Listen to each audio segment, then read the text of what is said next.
My boyfriend is going to get me pregnant, she said. Then she looked me straight in the eyes. And you'll be the dad. I stood there frozen. I couldn't speak. I couldn't think. I couldn't even believe the woman standing in front of me was the same woman I had loved for almost 10 years. But that wasn't even the worst part. A few minutes later, her boyfriend walked into my house. And together they explained the new rules of my marriage.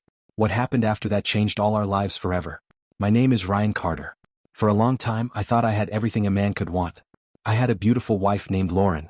I had a wonderful little daughter named Sophie. And I had a good career that allowed us to live comfortably. Life wasn't perfect, but it was good. At least that's what I believed. Lauren and I met in college. I was finishing my senior year. She was 1 year behind me. The moment we started talking, everything seemed easy. We enjoyed being together. We laughed at the same jokes. We talked for hours. It felt like we had known each other forever. After graduation, things moved quickly. A month later, we got married. I started working as an engineer for a large company. Lauren found a job as a legal assistant at a respected law firm downtown. When our daughter Sophie was born 2 years later, Lauren decided to stay home with her. I agreed. Honestly, I liked the idea. Sophie became the center of our world. For years, everything seemed wonderful. Family dinners, weekend trips, birthday parties, movie nights, the kind of memories people dream about. Then Sophie started kindergarten. And that's when everything began to fall apart. Lauren announced she wanted to return to work. At the time, it sounded reasonable. Sophie was older now. Lauren missed having a career. I wanted to support her. So I agreed. Looking back now, I wish I had paid more attention. The warning signs were everywhere. But love has a way of making people blind. When Lauren returned to work, she slowly began changing. At first, the changes were small. She bought new clothes. More expensive clothes. More revealing clothes. Then she started spending much longer getting ready every morning. New makeup. New hairstyles. New perfume. I noticed it, but I told myself it was normal. She wanted to make a good impression at work. That was all. Then our relationship started changing too. The affection faded. The conversations became shorter. The distance between us grew larger every week. Soon she was working late almost every night. One evening, I sat across from her at the dinner table. Sophie was coloring in a book nearby. Lauren barely touched her food. She kept texting someone. Her phone never seemed to leave her hand. Another late night tomorrow? I asked. Without looking up, she nodded. Big project. I forced a smile. You've had a lot of big projects lately. Lauren sighed. The sound felt annoyed. Almost irritated. Ryan, I'm working directly with one of the senior partners now. Who? Gregory Stone. Something about the way she said his name bothered me. I couldn't explain why. It was just a feeling. A bad feeling. This opportunity could change everything for us, she continued. The money will be better. The connections will be better. Our future will be better. I nodded. But deep down something felt wrong. Months passed. The late nights continued. Sometimes she didn't come home until after midnight. Whenever I asked questions, she always had an answer ready. A meeting. A deadline. An emergency. Another project. Always something. Then came the company Christmas party. That was the first time I met Gregory Stone. The second I saw him, I disliked him. He wasn't especially handsome. He wasn't especially tall. But he carried himself like he owned every room he entered. Like everyone around him existed for his benefit. Especially women. Lauren introduced us. Gregory barely shook my hand. His smile felt fake. Cold. Arrogant. I watched him carefully the entire evening. And I watched Lauren too. Nothing obvious happened. No touching. No flirting. No obvious signs. But there was something there. A look. A feeling. A connection they were trying very hard to hide. And somehow that scared me more. I couldn't prove anything. I couldn't even explain it. But I knew something was wrong. I just didn't know how wrong. Then came the weekend that destroyed everything. Sophie was spending the weekend with my parents. She loved visiting Grandma and Grandpa. And honestly, I was excited too. Lauren and I hadn't spent quality time together in months. I thought maybe this weekend could help us reconnect. Maybe we could fix whatever had gone wrong. Maybe we could find our way back to each other. I planned a nice dinner. I rented a movie. I even bought her favorite dessert. For the first time in weeks, I felt hopeful. After dropping Sophie off, I drove home smiling. I remember thinking things might finally get better. I had no idea my entire world was about to collapse. When I walked into the kitchen, I heard heels clicking on the stairs. I turned. And there was Lauren. She looked stunning. An elegant dress. Perfect makeup. Beautiful curls. Diamond earrings. She looked like she belonged on a red carpet. For a moment, I forgot every concern I'd been carrying. Wow, I said. She stopped halfway down the stairs. You look amazing. Thank you. The words sounded cold. Not warm. Not loving. Cold. A strange feeling twisted in my stomach. I forced a smile. You should have told me we were going somewhere fancy. I laughed. Give me 10 minutes to get ready. Lauren smirked. The expression didn't look familiar. It didn't look like my wife. We're not going anywhere. I frowned. What? I'm going out. Okay. She folded her arms. But not with you. The room suddenly felt silent. Painfully silent. I stared at her, waiting for her to laugh. Waiting for her to tell me it was a joke. She didn't. What are you talking about? I have a date. My heart dropped. A date. The word echoed inside my head. Surely I had misunderstood. Surely she didn't mean what I thought she meant. But then she spoke again. And things got even worse. This is the beginning of our new arrangement. I blinked. Our what? My new arrangement. She checked her phone casually, like she was discussing the weather. My boss is picking me up soon. My chest tightened. Gregory? Yes. I felt sick. Lauren. I won't be home tonight. The words hit like a hammer. I booked a hotel room. I stared at her, unable to process what I was hearing. What the hell is wrong with you? Her expression hardened immediately. You need to calm down. Calm down? I almost laughed. My voice shook with anger. You're leaving to spend the night with another man and you want me to calm down? This is how things are going to work from now on. No. I pointed at the door. If you walk out with him, don't come back. For a second I thought maybe that would reach her. Maybe she would finally realize how insane this was. Instead she smiled. And that smile chilled me. Oh, Ryan. She shook her head slowly. You don't understand. What don't I understand? I'll absolutely be coming back. My stomach twisted. What? This is my home. She stepped closer. We're staying married. I stared at her, certain I had heard wrong. We're getting divorced. No. She said it confidently, like the decision belonged only to her. We stay married. You can't be serious. I am. I couldn't believe this conversation was happening. You want to cheat on me openly while staying married? I still love you.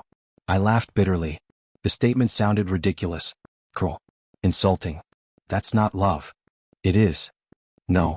I shook my head. People don't do this to someone they love. Her eyes narrowed. You're being emotional. The words made me even angrier. Then she delivered the threat that truly terrified me. If you make this difficult, you'll regret it. I froze. What does that mean? It means you could lose everything. I felt a knot form in my stomach. Everything? Your house. She took another step. Your savings. Another step. Your reputation. I couldn't believe what I was hearing. Then she whispered something that made my blood run cold. And Sophie could lose her father. For a moment I couldn't breathe. She was threatening me. Using our daughter. Using my greatest fear against me. Before I could respond, the doorbell rang. Lauren immediately smiled. A real smile this time. The kind she hadn't given me in months. Then she hurried toward the front door. And a few seconds later, Gregory Stone walked into my house. Like he owned the place. Like he had every right to be there. Like I was the outsider. I had never wanted to hit another human being so badly in my life. And I still had no idea just how much worse things were about to get. Gregory closed the front door behind him and looked around my house with a smug smile. Then his eyes landed on me. Ryan, he said casually, I think we need to have a conversation. My fists clenched. What we need is for you to get out of my house. His smile widened. You could try making me leave. Then he nodded toward the doorway. I looked past him. A huge man stood outside. Gregory's driver. The guy looked like he could throw me through a wall. Gregory folded his arms. If things get physical, you'll be the one ending up in jail. Every muscle in my body screamed to attack him. But I thought about Sophie. And I stopped. Good choice, Gregory said. Then he sat down like he owned my living room. Lauren stood beside him. Not beside me. Beside him. That hurt more than I expected. Gregory crossed one leg over the other. When Lauren became my personal assistant, our relationship evolved. I felt sick. I don't care. You should. His smile grew wider. We've been involved for about 6 months. The room spun. 6 months. Half a year. Half a year of lies. Half a year of betrayal. Lauren wouldn't even look at me. Gregory continued speaking. Lauren is tired of hiding. So here's how things will work. I stared at him. My jaw tightened. You remain married. You continue being Sophie's father. You continue living here. Then his expression darkened. But I will be the man satisfying Lauren's other needs.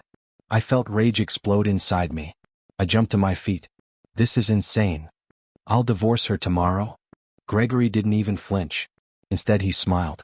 That smile still makes me angry when I think about it. Be careful, Ryan. His voice became cold. Dangerous. You seem to be forgetting what I do for a living. He leaned forward. I'm one of the most powerful attorneys in this city. My stomach tightened. Gregory continued. If you file for divorce, you'll lose everything. Your house. Your savings. Your future. I glared at him. You don't scare me. He laughed. Then he said something that made my blood run cold. You love your daughter, don't you? The room went silent. I couldn't answer, because he already knew the answer. Gregory smiled. Imagine being accused of hurting a child. My heart stopped. No. Imagine police showing up. No. Imagine your employer finding out. I felt sick. No. Imagine spending years fighting charges. Lauren finally spoke. Ryan, stop making this harder than it needs to be. I looked at her in disbelief. Harder? She was destroying our family. And she thought I was the problem? Gregory stood up. Accept reality. Then he walked toward the door. Lauren followed him. Just before leaving, Gregory stopped beside me. Then he whispered into my ear. A cruel comment meant to humiliate me. A comment that made me want to tear the house apart. A few seconds later they walked out together. And I stood there alone. My marriage was over. But somehow, according to them, I wasn't allowed to leave. That night I drank until I couldn't think anymore. I wanted the pain to stop. I wanted the nightmare to end. But the nightmare was only beginning. The next day, I picked Sophie up from my parents' house. The entire drive home, I struggled to keep my emotions hidden. Then Sophie asked a question. Daddy? Yes, sweetheart. Where's Mommy? The words hit me hard. I forced a smile. Mommy had to work. Sophie's face fell. Oh. The disappointment in her voice broke my heart. She missed her mother. She had no idea what was happening. And I prayed she never would. Lauren came home Sunday night. I slept in the guest room. I couldn't stand being near her. The next morning she acted like everything was normal. Like she hadn't destroyed our lives. That evening she followed me downstairs into the basement. The room had become my escape. My safe place. Lauren folded her arms. Are we going to have a problem? I laughed bitterly. A problem? Yes. I stared at her. You spent the weekend sleeping with your boss. And you're asking if we have a problem? She sighed dramatically. Like she was the victim. Ryan, I never planned for this. I shook my head. Stop. No, listen. She stepped closer. It started innocently. I rolled my eyes. She continued anyway. We drank coffee together every morning. He liked the special creamer I brought. I almost laughed.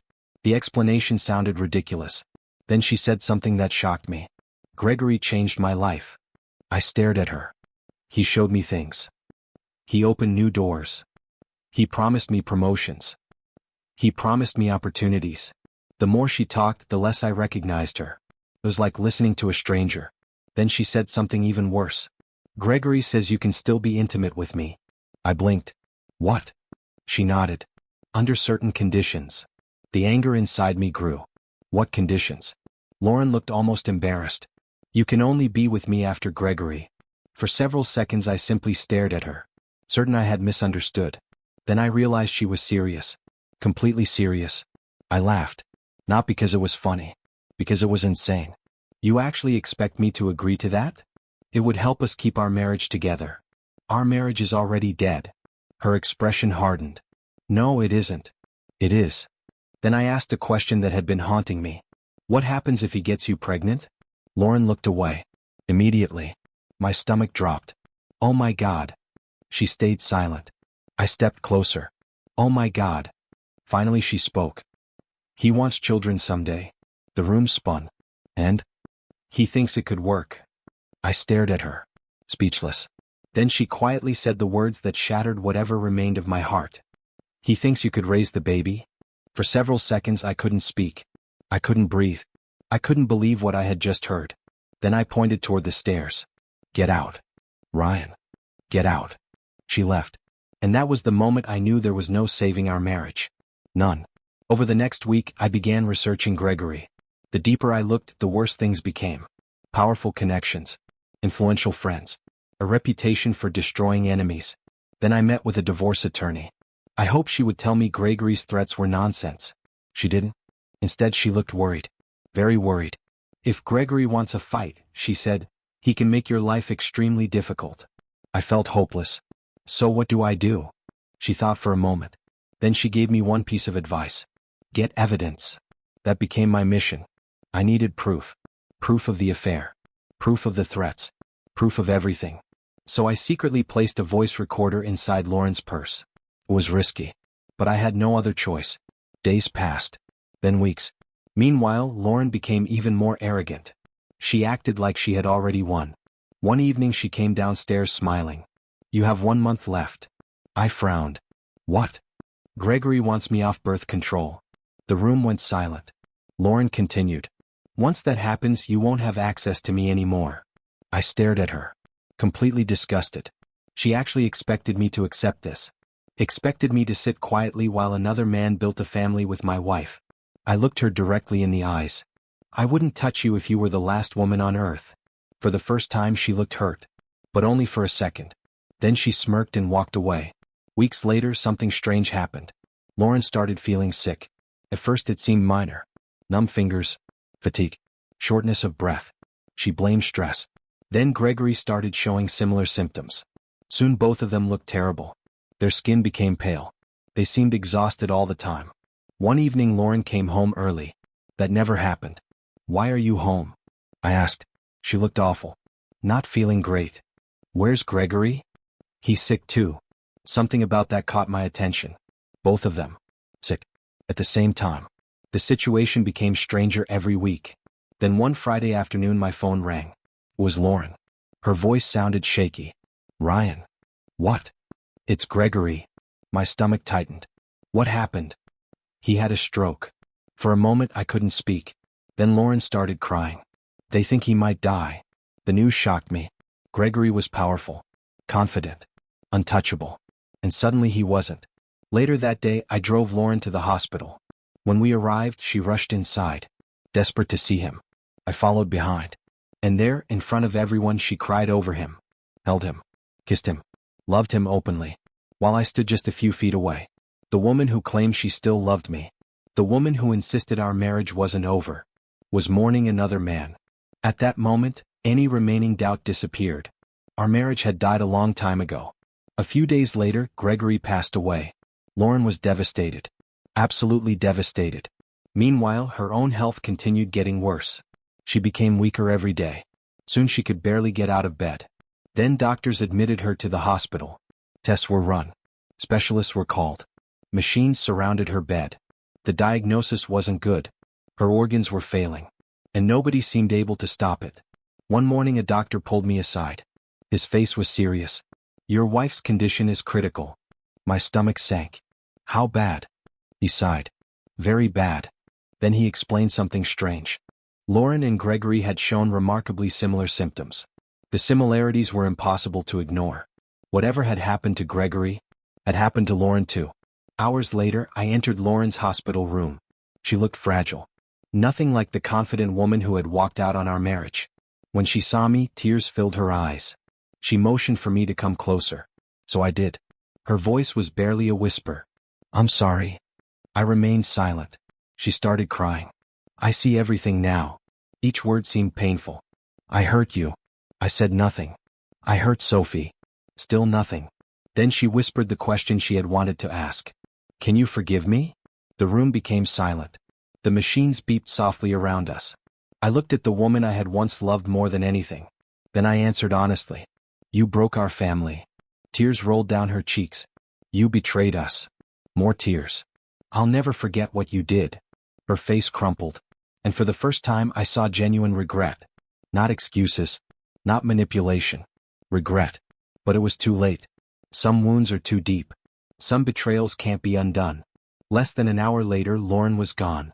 The hardest conversation of my life came afterward. Telling Sophie her mother wasn't coming home. My little girl cried in my arms for hours. And I cried with her. Not for Lauren. For Sophie. Because she deserved better. Much better. In the months that followed, I focused on being the best father I could be. I spent more time with Sophie. More family trips. More memories. More laughter. Slowly the darkness began fading. The legal evidence I had gathered eventually exposed the truth about Gregory and those who had helped him. People who thought they were untouchable suddenly faced consequences. And for the first time in a very long time, I felt free. Years later, life surprised me again.